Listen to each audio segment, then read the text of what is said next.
Wait, swap the camera. Yeah. Okay. So sorry about that, everybody. That was me. I was messing things up.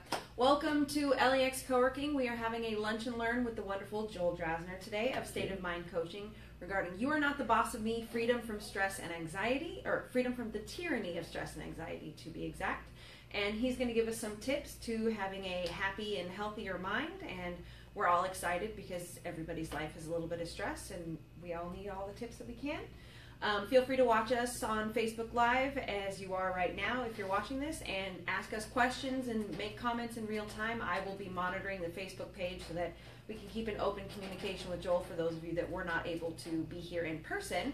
But we do have a few people in person. You guys, they can't see you, but go ahead and say hi so they know you're here. Hi. That's our little group. So yeah, without further ado, let's get started. Thank you so much for joining us, Joel. Thank you, Kirby. Boy, that for a moment I thought I was listening to Ed Sullivan. Sunday night. I work on it, you know. Hello, everybody, and hello out there in Facebook land. So my name is Joel Drasner, and I work as a resilience coach. And the way I define resilience, and probably similar to how Webster does, is, hi, come on in. We're just getting started. Welcome. It might, since I just started a new one, it might be, oh, here we go. It's on. Yeah, I got posting it. right now. I got it. So I was just letting people know, my name is Joel Drasner. I work as a resilience coach, and resilience, as I'm addressing it, is the ability to bounce back from challenge, from adversity, from seemingly traumatic experiences. And often when I share the idea of resilience with people, they want to know, well, what do I do? What are some processes I could do to increase my resilience? How can I get to a state of resilience? And the thing I'm going to talk about today is a bit of a different look at it, because there's nothing we need to do to get or to acquire or to increase our resilience. What I want to point to today is the fact that we already have it, and we have an unlimited capacity for resilience, and everybody does, regardless of what's going on in their lives at this moment. Speak a little bit louder. A little bit louder than that. Okay. I invite the people at home to rewind the tape just to get the intro to that. But, there we go. Okay, great. Perfect. So we're talking about resilience, and my take on resilience is that it's an inherent quality. It's a freestanding, factory-installed quality that everybody has. It comes as part of the gift of being a human being. So I have some information that I'm going to share with you. But before I do that, I'd like to know, what would make this relevant to you? Like, what are some of the things that you'd really like to know about stress, anxiety, coming back from it? What would be helpful to know? Anybody? Some tools people can do on their own to either reduce stress, reduce anxiety. Cool. Yeah. Some tools. Yeah, something about maybe the times when you can't necessarily distance yourself from the stress, like during the workday or while you're working on a project, when you can't just go, I'm going to take a break. Are there certain things that you can do in the process of stress to kind of make sure that you keep a level head? Cool. So processes, strategies, coping mechanisms, things like that. Okay, cool. Anything else that would be relevant or valuable? Or? Yeah, I think that during the day stuff, practical stuff during, the micro challenges that we experience throughout the day. Yeah. The macro ones are pretty easy to see coming. I see. And a micro challenge in your view would be like what? Just like daily distractions of just like, oh, it's a tough email, I don't want to do it. I gotta, you kind of find other stuff that's not as important, and you kind of distract yourself. You gotta put that off. Sometimes I will intentionally email people late in the day so that I know I won't hear the next day when you just that is a tip that I can use to reduce my stress right now. Well, you can have, there's a really cool app on Google now called Boomerang, and you can schedule. So you can do it and get the work done, but don't have to suffer the response until you're ready to blow up. That's actually really good because, a lot of the things I won't put something off because then it's still on my plate and then I'm getting stressed out that I still have something to do. Right. But if I can do it but make sure it doesn't happen until it's supposed to happen, I like that. Cool. And any other things? Those are they're two really good ones to delve into. Anything else?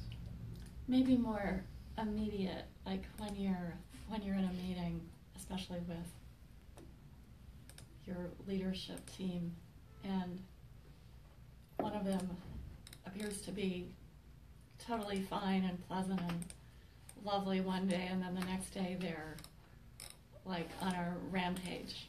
And Ooh. how do you deal with someone that you really don't know who's going to show up from I see. one day to the next? So That sounds awful. So crazy coworkers. I'd put that Yeah.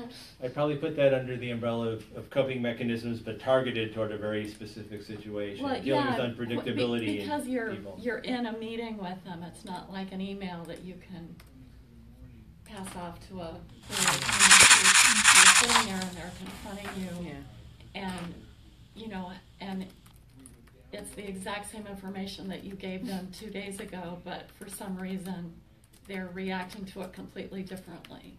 Yeah. Yeah, so maybe how to not let the stress of somebody else affect you. Yeah. Yeah. Yeah, The just stress of staying- other Good. people. That's a good one. Staying calm and Yeah. responding calmly, and because it's really throwing me off. Well, then I am very happy that you are here Yeah, and that thank we you can very much for potentially coming help up with this. with that. Cool. So I have a sense of it. Good. Let me get to it, and I want to just prepare you that I'm going to look at dealing with stress in probably a revolutionary way to how you've possibly thought about it in the past. And I can tell just even by the fact that you're asking for coping strategies means that this will be a completely different way of looking at things for you. So. All right. So I want to ask you guys to do something, and I'm not suggesting this is a tip or a procedure that I recommend people do, but just in the moment, I want you to reflect. You can close your eyes if you feel you want to do it. It's not necessary, but just remember back to a place in your life, a time, an incident, something that happened when you felt completely at peace inside. You felt inner peace. You felt contentment. Could it be just you were with somebody that you experienced it with, or you were in nature, or just a place? When everybody has it, just kind of just raise your hand when you have that place in mind. Or not. Okay. Got it. Cool. So just sit in that place for a moment.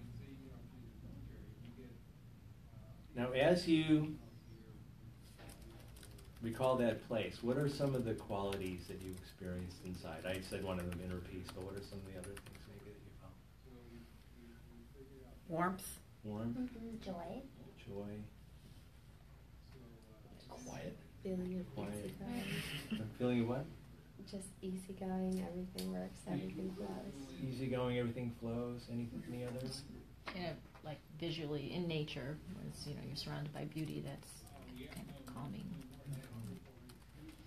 Cool. So, in general, did you guys do those qualities when that was happening? Like, did you actively, I'm going to do beauty, or I'm going to do joy right now because I'm in this place, or I'm going to do calm? That would be very handy. Yeah. Or did you, or did they just kind of come to you? Naturally. Yeah. Naturally. They came to you. So how does that happen? Being present. Being present, but when you're present, what allows these qualities to come to you? Where does it come from? How does that happen?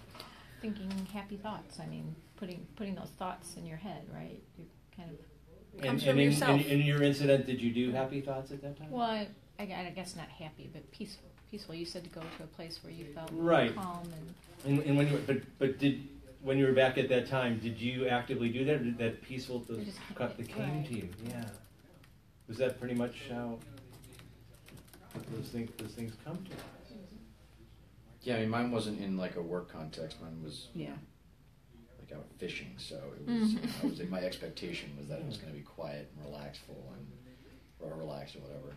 So yeah, I mean, stealing that energy and being able to access it and put it into your work day sounds pretty awesome. Yeah, and I will again, get you a fishbowl. I'm not suggesting it not suggesting a technique here. I'm just kind of gathering personal data Sure. at the moment and how things actually work, how they unfold. But if you imagine that state and imagine the things that you have to do each day in life, the challenges you have at work, do you think you'd have a better go of it if you were able to approach those things that look like challenges from that state versus how maybe things are going currently for you? It's kind of a leading question, I think. Well, Yes. that would of course be nice, but I don't, like, especially from his perspective of, like, a lot of times going out and being in nature and having the quiet, I don't know how to access that state Right, in a day-to-day life. And you're so smart, Kirby, and I know you're 10 steps ahead of us. Sorry. We will get there. So I'm just asking the question, if we could operate more of our life from that space, it might be beneficial to us. It might help our enjoyment of life. It might give us a clear path to more productivity. Definitely. Yeah. So some of the things I want to talk about is how to access that. You know, but the first thing is to know where does our experience actually come from. So one of the things that I share with people is that, and you don't have to be religious to get this, you don't have to be spiritual, you don't have to have any sort of daily truck with the woo-woo in order to see this. But if we just sit back and observe our lives, we can see that there's evidence that there is an invisible power behind life. And when I say observable, our hearts are beating. I'm imagining everybody here has a heart that's beating. I don't want to assume, but I'm going on past experience that that's probably true. That our hearts are beating, our lungs are breathing. If we ate anything this morning before we came here, there's a system at work that's taking from the food what's valuable and putting it to other parts of our body, and it's sending the stuff we don't need out another path.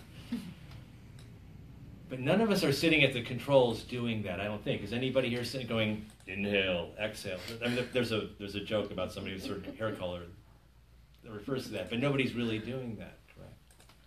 Mm-hmm. And yet, this is going on for everybody who's alive.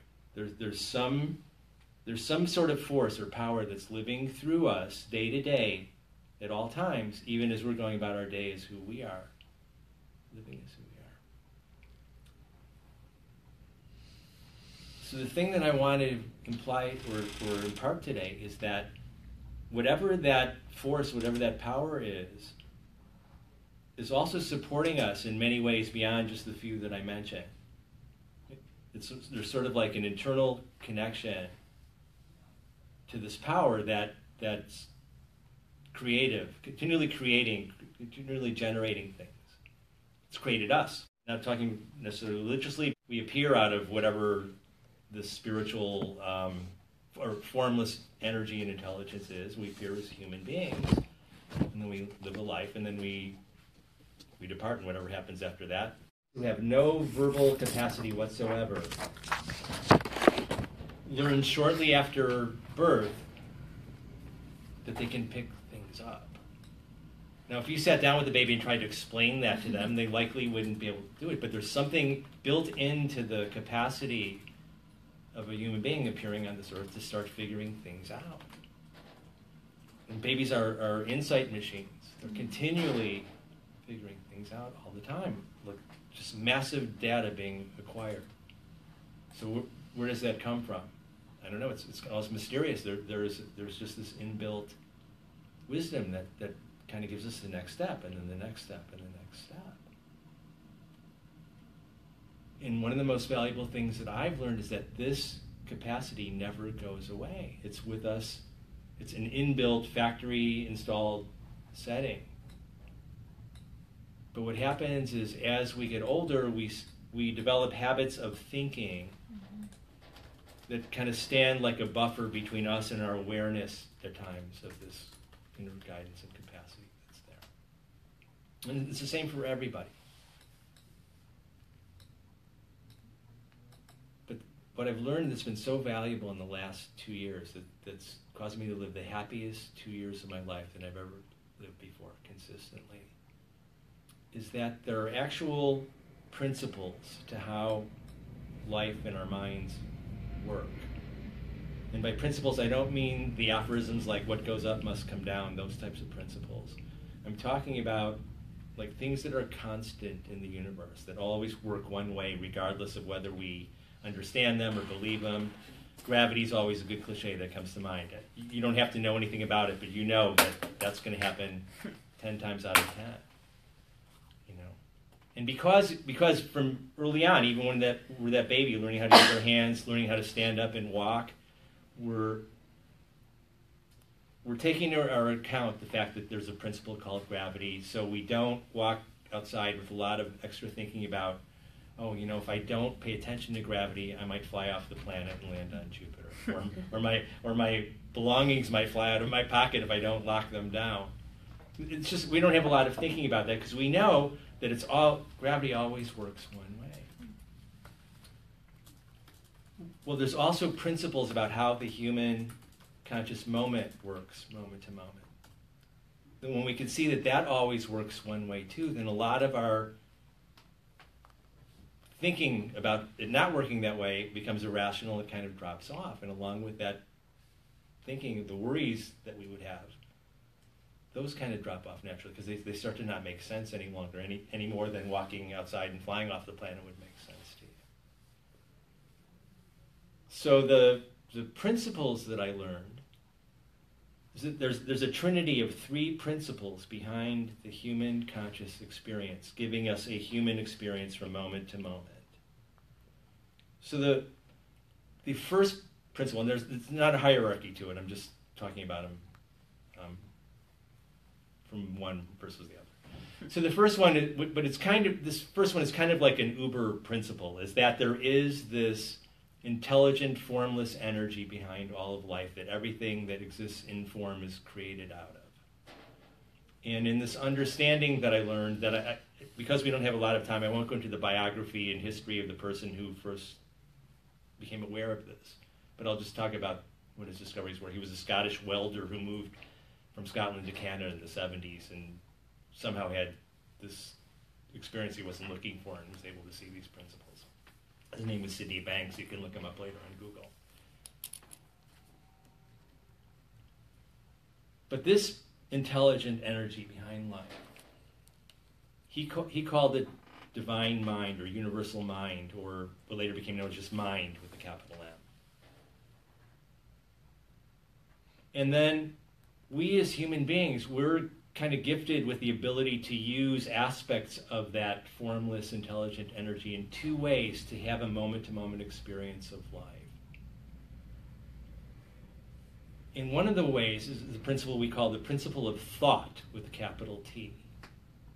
And when I say principle of thought, I'm not talking about just your individual thinking like, oh, that paper's too green, or she's really nice, or he's too tall, or it's really hot in here. Nothing like that. Those are byproducts of the principle of thought. The principle of thought is this boundless capacity for each of us to create a model of the world that's going on outside there, inside of us.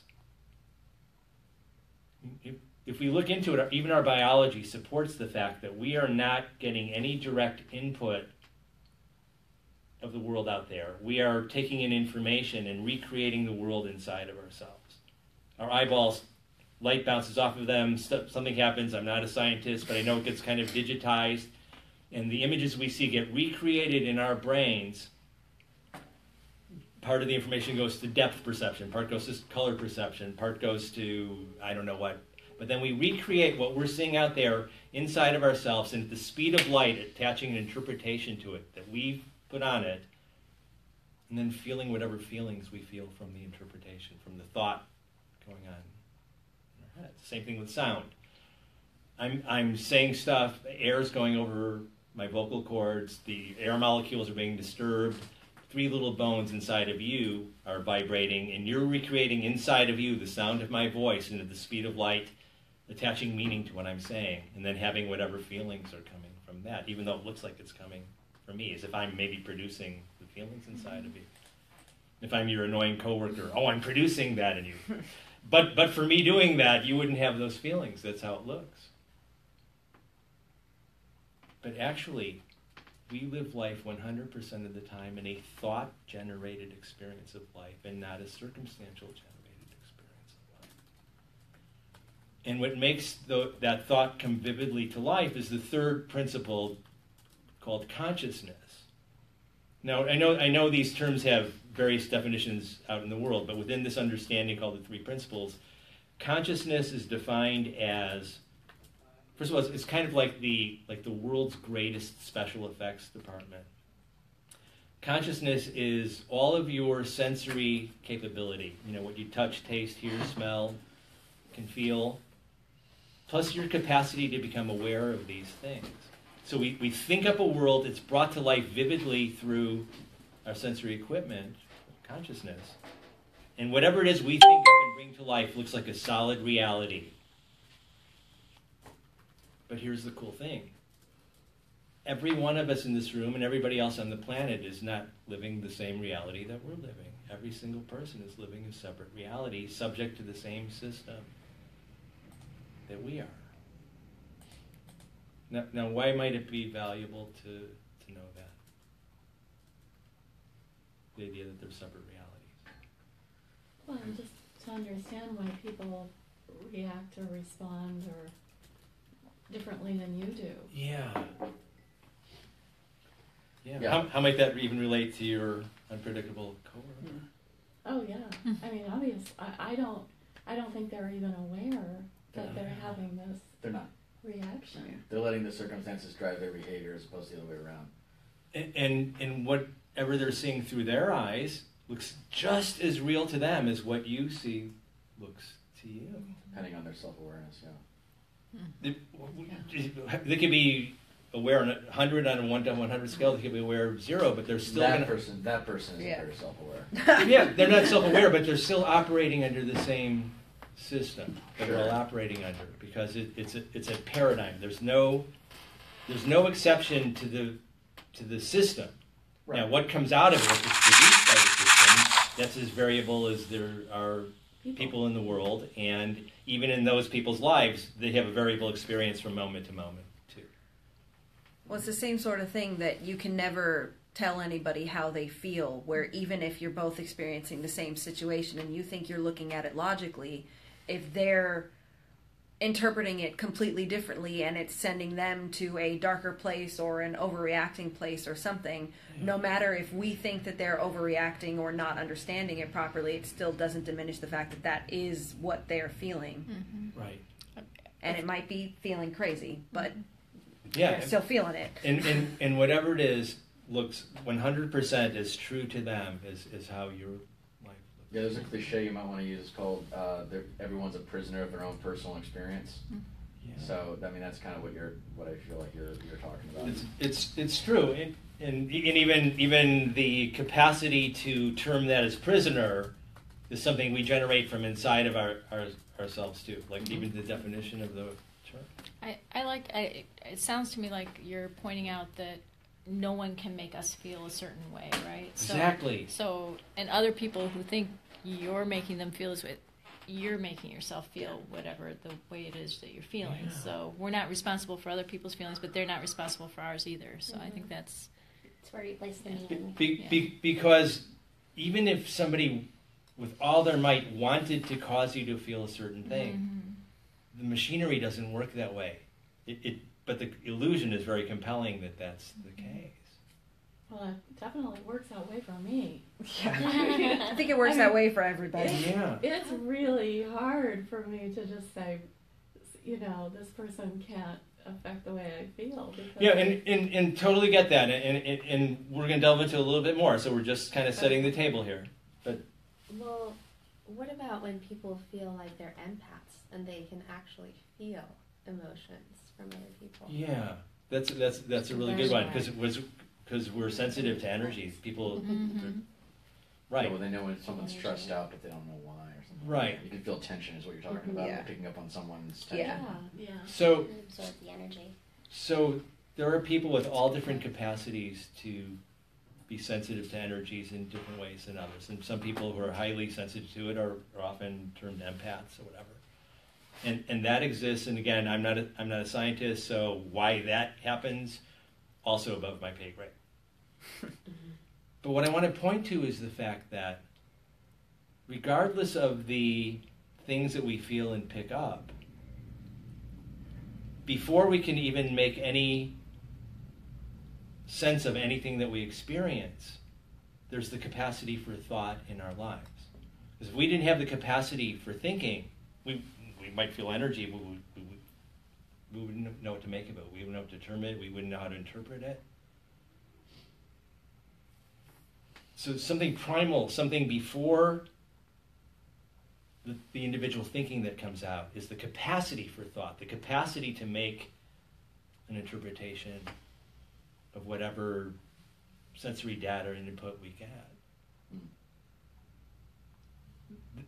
Somehow seeing this in my own life and not even knowing what to do with that information started to put a gap between the people who were acting in a certain way that was heretofore causing me anxiety and stress. It caused me to question the reality of that. Now, I didn't go to them and tell them to change their behavior. But suddenly I could coexist in the same space with them and not feel the feelings that I used to feel, and therefore not attribute my stress and distress to something that seemed to be out of my control. Mm-hmm. That was really helpful. And so just knowing that, the stress and anxiety that I felt reduced. No procedure, no special affirmation or meditation or coping strategy. I started to see the truth of how my experience was created moment to moment. And in certain contexts, I didn't need the world to be different than it was. And the more I looked into it, I realized, I think most of my stress in life is because there are areas that it still kind of looks like what's going on the outside is affecting the inside. And I have not only the thing going on, but I have this buildup of thinking that needs to be different in order for me to be okay. And I started to see that when I have a lot of buildup of thinking, even if I was trying to think positively and do affirmations, and my head's going like a jackhammer trying to parry the thrust of every bad thought that's coming in, I never felt as good as I felt when I had a lot less thinking going on. That somehow the ebb and flow of this spiritual energy through my head called thought, when it ebbed, when it built up, I felt crappier. And when it flowed, I felt much more at peace. And it could be even the same events going on in the world. So I started to draw the connection that, to the degree that I see life looking like an outside-in proposition, that's going to be the engine that drives stress and distress for me.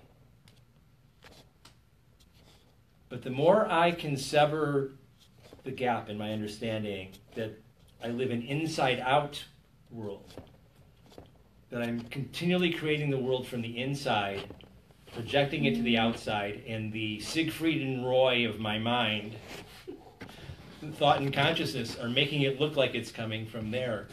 The more I could see through that, the less I started attributing my feelings to anything out in the world that needed to change. And that was a huge release. I started very quickly, and I couldn't explain this very well. I just kind of got the connection that my feelings were coming from my thoughts and not from my circumstances. But I was getting out of bed every day feeling really happy, like solid, not high, not like I'd been on some sort of program that not manic. Exactly, not manic. It was this balanced, consistent equilibrium, and it was amazing. I mean, I knew from studying spirituality that there was a thought and body connection. I knew it intellectually. But here, one thing shifted in my awareness, and what was unlocked was this amazing feeling of contentment that unlike anything that I experienced in a sustained way for a long time. Like, what are you guys hearing that? Is it making sense? Are there questions? I know I'm kind of doing a monologue here because I'm aware that we only have an hour. Usually I have 2 hours. It's Yeah. more interactive. Sorry. No worries. Yeah, I mean, I've studied some of this stuff quite expansively, so I'm familiar with a lot of the lessons that you're offering. I mean, you know, with her being there, probably our best example, letting other people affect you, is something that I've absolutely worked on. And for me, the easiest way to deal with that is you can't help but be affected when someone's like just crazy or they're super emotional or whatever. You're going to have that instinctual first reaction. And I think the training or just the experience for me that's been productive is after I have that response, like acknowledge it and be like, wait a second, I am not this person's problem. Like there's something else going on with them and that's their shit. And if I, you know, maybe offer to talk to them about it or something like that, but that would be it.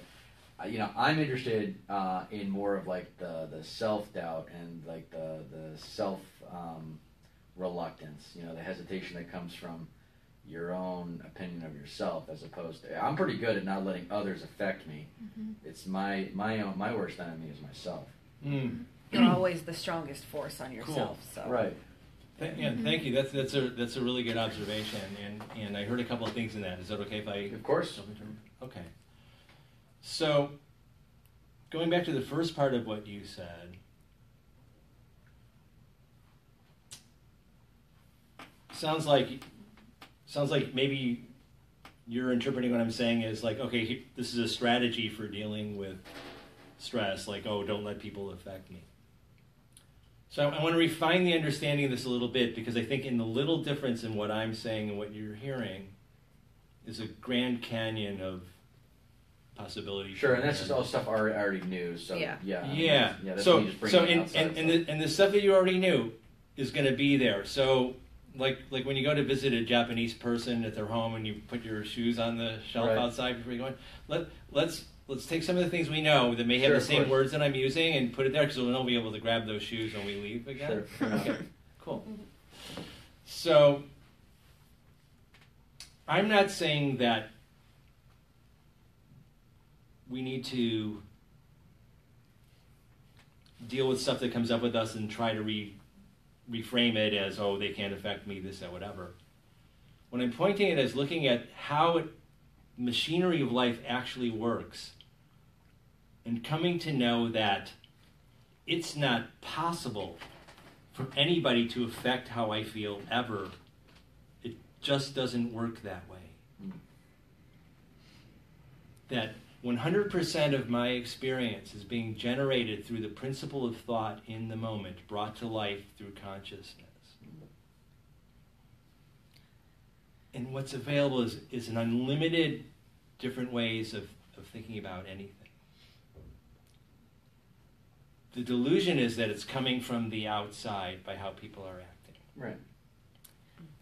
But if what people were doing caused how we felt,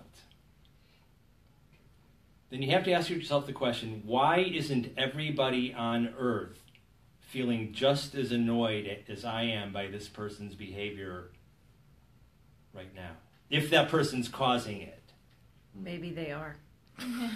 Maybe. They're not causing it. I mean, is your point? Yeah. Like, Yeah. Your point is that everybody is responsible for their own feelings. Well, in responsibility is like an after categorization. I'm saying that our experience just doesn't come from the outside. Right. Taking responsibility may be a procedure we put on it after the fact. But I'm just saying if we could look at a truth, a fact that exists in every person, that nobody could possibly create a feeling. I'm not talking about physically. If I hit you with a hammer, you're going to feel something. But emotionally or psychologically, nobody is ever causing how you feel, no matter what it is they're doing, even though it can really, really look like that. And I don't know your name. David. David, I'm wondering, because I'm hearing what you're saying, and I'm wondering if there's the inner fear. It's like a fear of, like when you're dealing with yourself versus how somebody else is making you feel. I don't want to say fear of failure, but Well, it's fair. It's just a general. Fear. like we're not going to do it right, or you're going to be good Like enough, fear of or success is the those same kinds thing. of thoughts in your Yeah. head. So those are inner thoughts that don't have anything to do with anybody else necessarily. Right. I guess I could blame it on, somebody else that I'm feeling that way, but it's my own self-anxiety probably. Mm-hmm. The attachment and meaning to that situation. Attachment and meaning. Okay. So another way to say it is we live 100% of the time in the feeling of our own relationship to the principle of thought in the moment. Because you ever notice that when you're in a situation that you do deem as stressful, and if you put it on a scale like 1 to 5 and say you're at a 5, you don't always stay at a 5 consistently throughout the day. Like even if you're with a challenging coworker at a meeting and they come in and they're at the beginning of the meeting, they're like, ugh, and it's like, and we're at 5. There may be a point in that same meeting where we're at a 3.5, or we're at a 4, or we reach some accord, or they seem to settle down and we get to a 2. So there's not a consistent thing, or maybe they don't change at all. But when we're with them, period of time, Get desensitized to the crazy. Or remove yourself from them. That's right. Or stop listening. That's about the only way but I can deal with it. But what I'm saying is that there is a variation in our response to what's going on. So if the person creating it, if the person on the outside was creating it, then either they're sitting at like a dimmer board going, let's give her a 3, let's bring it to 5, let's bring it down to 2. Or there's something else going on in the moment. And I'm positing that there's something else going on, and that's our relationship to the principle of thought in the moment, at the speed of light being attached to something out there in the world, person's behavior in front of us. We're getting a feeling and attributing the feeling to that and looking like that thing needs to be handled, changed, manipulated, or we need to run from that in order to be okay. When I'm pointing to the fact that we have inherent okayness inside of us from square one. And but for our thinking in the moment, that wellness, that well-being is available to us. It never goes away. It doesn't care that we don't see it from time to time. It's a freestanding quality that can't be removed, damaged. We can't be swindled out of it. Somebody can't say, look over there and steal your happiness or well-being. But the illusion is so compelling because that person is saying what they're saying and they're acting the way they're acting. Now, but imagine for a moment that the person who's saying horrible things or seemingly stressful things is saying the exact same stuff, but do you speak one of those South American click languages where we go...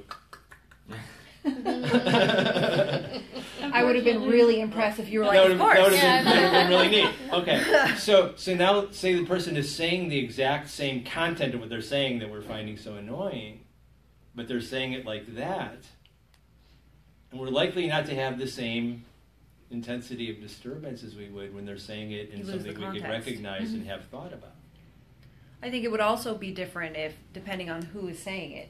If it's a family member that you're really close to and they're saying the same things, you're going to react to it differently because you have a different context within that person. Yes, and siblings in the same family hearing things. Yeah, siblings not a good example. No, what I'm saying, what I'm saying is you can both be in the same context, hearing the same thing, and both of you can have a completely different experience of that. And your experience of it at one moment may not be the same as your experience of that same thing 10 minutes later. Mm-hmm. So if what your family members are saying are creating your experience, then they're really good with their remote control causing your feelings, or there's something else at play. and that's this 100% relationship we have to thought in the moment creating our experience. When we have secure thinking, when we're aware of this, we're very little bothered by anything that's going on. There are circumstances that exist, and we just handle them because that's what life is at this moment. When we have insecure thinking, and we vacillate back and forth between insecure, all of us, all the time. But when it's insecure, we are prone to finding reasons in content, reasons in the environment for why we don't feel optimal. and we mistakenly think that that needs to be changed in order to be okay. So the more we look in the direction of what's really going on and where our experience is coming from, the less we are a victim of our world and our lives. And we don't necessarily even need, not that it's wrong to do coping strategies or whatever your wisdom that's been pointing you to answers in the moment point you to. I'm just saying that this availability to your wellness is there 100% of the time. It's just there underneath your thinking, no matter how disturbing things are getting. And knowing this has been really helpful, I think. Is this useful to know this? Is this? Mm-hmm. Mm-hmm. And the idea that it's already there instead of like waiting for an outside force to like take care of the problem for you is helpful. Because sometimes it's already there. If that's the one thing you took away from today at all, that you 100% of the time your psychological and emotional well-being is already there and always there no matter what. You just got to learn how to talk to it. Or access it. Yeah. Yeah, access it. So, yes, and it's easy to forget about this. I try to make it like, I left it in the other room, that's fine. You guys know the FedEx logo? Yes. yeah, the arrow. There's a big white arrow in the middle of the FedEx logo, but a lot of people don't see it. Yeah, I didn't notice that. Until a couple years ago. But once you see it, And I it's designed there. And those. even if you forget, you'll see the logo and they go, oh yeah, there's the thing. I've actually made that my marker to remember to look inside from our experiences, and it's great. Because FedEx it's is front. everywhere. It's everywhere. I have this helpful thing, so that's just a funny device I made in my head.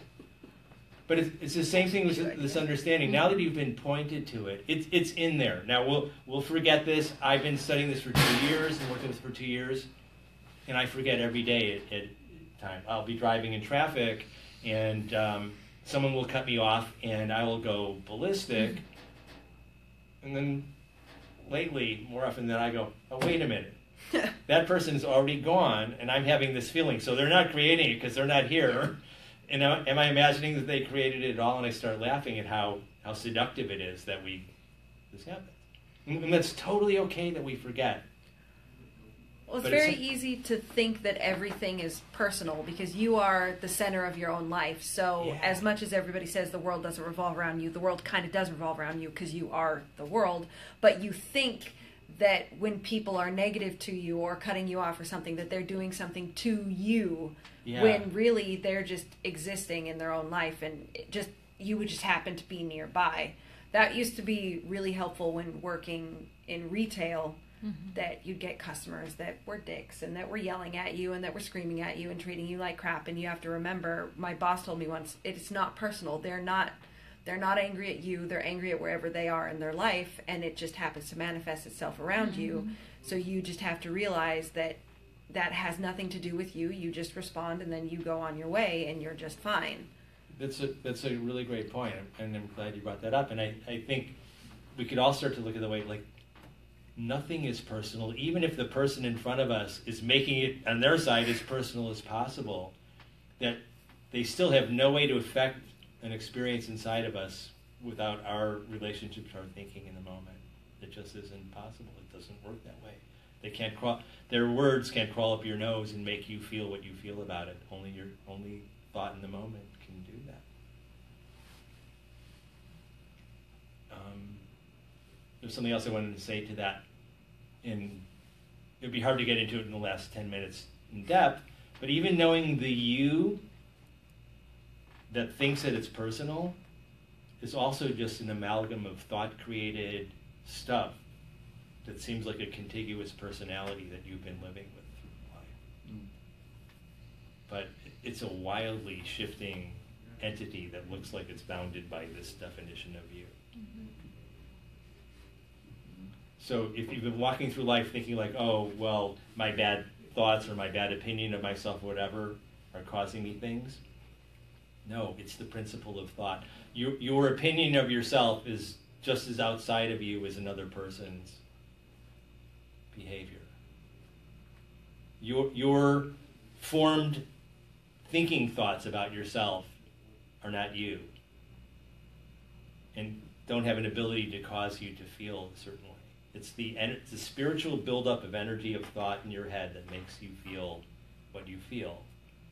And if it's building up a lot, you'll attach it to thoughts about yourself as if those thoughts are making you feel bad. Same thing with memories.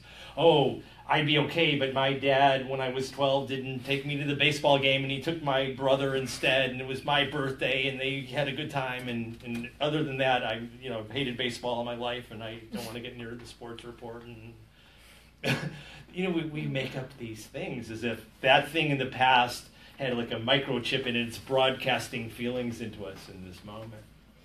But it's not possible. We're only feeling the energy of thought in this moment, and we've attached an excuse to why we feel a certain way to something out there. So that whole thing about, like in psychotherapy or, psychology, that all Nature these, versus nurture type of thing. yeah, all these childhood experiences are actually have nothing to do with who we are now. Exactly. Well, I think it does if they don't It could lead us. recognize the principle of thought and they allow those memories and things to define who they are, which I think is one of the reasons why therapy is so great, because normally it allows you to look at yourself outside of those situations. So, well, if we let all of our negative feelings impact who we are and how we do stuff and don't look at it in the perspective that you're showing us, then you essentially turn into those negativity. well, we're talking about different levels of consciousness is where we're seeing this from, different figure-to-ground relationship. From the Uber perspective, even when you're not seeing this and you're attributing this there, you're still only feeling thought in this moment. You're only living in this moment, the only moment you can ever live in, no matter what. And you're feeling thought, which you've packaged as memory X or memory Y. And you're feeling the energy of thought and attributing your story to whatever that is. It would be the same thing as if somehow you came up with the idea that your toaster oven was causing you bad feelings. Take out toaster oven, put any memory or put any fear of the future event happening a certain way. It's so compelling. It's an amazing system we have, which is actually wonderful because we live our lives as human beings, and we get to have all the rich experiences of life. Sometimes there's sadness, sometimes there's happiness, sometimes there's frustration. It's a whole smorgasbord of feelings. And that's fine, but what causes us stress, chronic stress that we can't get rid of, is the feeling like, oh, well, I shouldn't have this experience. I should only have happy, pink bunnies and elephants experiences and cotton candy. Or I should only have positive experiences. So when we start to realize that we're living 100% of the time in a completely thought-generated version, we can enjoy all of it, knowing that underneath it, no matter what we're feeling, we're totally 100% indestructibly okay.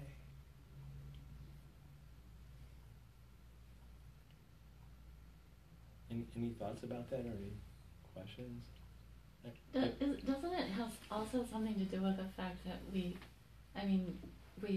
feel pain in relationship to how much we feel joy? I mean, isn't there an algorithm for we can't really appreciate joy unless we experience some sort of pain. I mean, there's a relationship to maybe. I mean, that in terms of the whole field of perception and how things work, yes, we can't know sweet if we don't know salt and all this stuff. There may be something at work in that in terms of how we physically experience those things. But other than an interesting fact, I wouldn't look to that as a place to find answers to what we're experiencing. What's been so helpful and what I've been on sort of a life's mission since finding this about how this works is pointing people back to the truth inside them of where they create their experience from. And if we know this, then I've never seen anybody who's seen this clearly, whose life's experience hasn't been better for them. I'm not saying they hear the words and they intellectually agree, but when they see the truth of this, immediately, without exception, their lives get better to a great degree. Their experience of life is... Their lives don't get better. Our lives are already fine. But their perception of it has been happier. When people in business feel this way, they have easier access to their wisdom to apply to business situations that come up. Harmony starts to grow in a business where a whole team starts to look at life this way. Young people, when they learn this, they start to become more productive at school. They stop seeing themselves as victims of bullies. Teachers who feel beleaguered because their classroom management, their classroom's out of control, the administration is pounding on their neck to do more, and parents are calling because of whatever they're complaining about with their kids. And they feel trapped in this inverted Bermuda Triangle of stress and anxiety. When teachers see that, yeah, that stuff's going on, but none of their feelings are coming from those things, they calm down, they show up in the classroom differently. The kids start to come to accord, the productivity goes up, and the parents stop complaining, and the administration stops pounding on them. We have a question from the audience. Oh, cool. Chamberlain would like to know, does social media make things better or worse? I'm not sure exactly as to what context. I guess maybe, does social media make it harder to remember that it's all your own thoughts? Or... Chamberlain, you might need to explain. I don't know. I mean, there are infinite numbers of forms that human beings can engage with in the world, and none of those outside things create how we feel. So you could be locked into social media with the delusion 24 hours a day, and then you can learn this, and your engagement with social media will become completely different for you. Social media doesn't create anything in and of itself. If it did, then every person without exception who used social media would be damaged and not be able to access this. Still, it's 100% of the time we're playing handball with our own power of thinking in the moment. I actually think, kind of on your point, and to kind of touch on what Chamberlain said, I feel like social media might make it a little bit more difficult to remember that it's not outside forces, because we get more outside sources from social media. It's not just talking one-on-one to people. You see their comments, their responses. He wrote, people get caught up in the trap of comparison. So you would look and see their life looks better than mine type of thing. So you'll get caught up on the outside influences and forget about the internal ones. So all of that are concepts that exist after the principle of thought working in our lives. That all of that exists in the world of form. Now, one easy counter to that is the fact that I'm involved in a lot of social media online forums where people are discussing this understanding, and it facilitates the understanding rather than prevents it. And then all the people who don't know about this understanding or in social media are not a monolith having the same difficult response. There are some people who, because of their misunderstanding, could totally get sucked into social media and be further distanced from it. And there are other people who 5 minutes of learning this will give them a completely different version of what happens in social media. And some of those same people at different times of the day will be more apt to do it than at other times. There are endless numbers. If there was no social media, we would look at other things in the world and say, well, I could do it, but air traffic controllers, forget it. They're always just, or whatever it is. All human beings all operate the same way, from the inside to out, 100% of the time. And then we're also always connected to an inner guidance system that will bring us fresh new thought. And we'll be more likely to do that when we don't have an incessant amount of thinking about how the world out there needs to be different because it looks like it's causing my feelings. I wonder if social media is a distraction from being aware of your internal thought, right? So maybe there's just so much more information coming at us that keeps us from, I think to your point, thinking, driving internal. So unless you make a conscious decision that you're going to be driven inside out, There's just so much from the out coming in. Well, informing there's us. probably a large statistical correlation between people who are on social media and being susceptible to distraction. But that doesn't mean it's a cause. It just means that there may be a higher propensity to not be able to. Or temptation That's a to good point. forget the Temptation. principle of thought. That's a but, good but, point. but a principle means that something works exactly the same way all the time. That's a good point. So we've come to the end of the hour. I'm going to be here today. If any of this was interesting and all of you have more questions, I'm happy to stay. I work one-on-one with people, really teasing apart things that even if they get this, it looks like they're stuck in this area, like a relationship problem or client problem or work problem.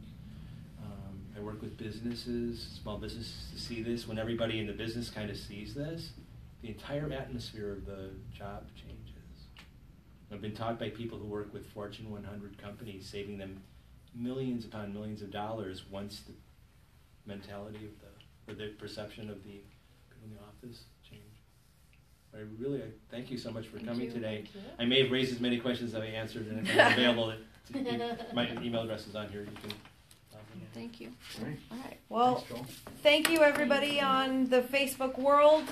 We are happy that you were able to join us, and of course this video will be on our Facebook page if anybody wants to go back to it. In case you missed anything, you're more than welcome to. And of course you can find Joel on the Chamber website as well, laxcoastal.com. He is under State of Mind Coaching, or just call our office and we know who he is. All right. Thank you so much. Now I don't know how I'm going to turn this off. I hope that was helpful. That's good. Thank you. It's not. Finish.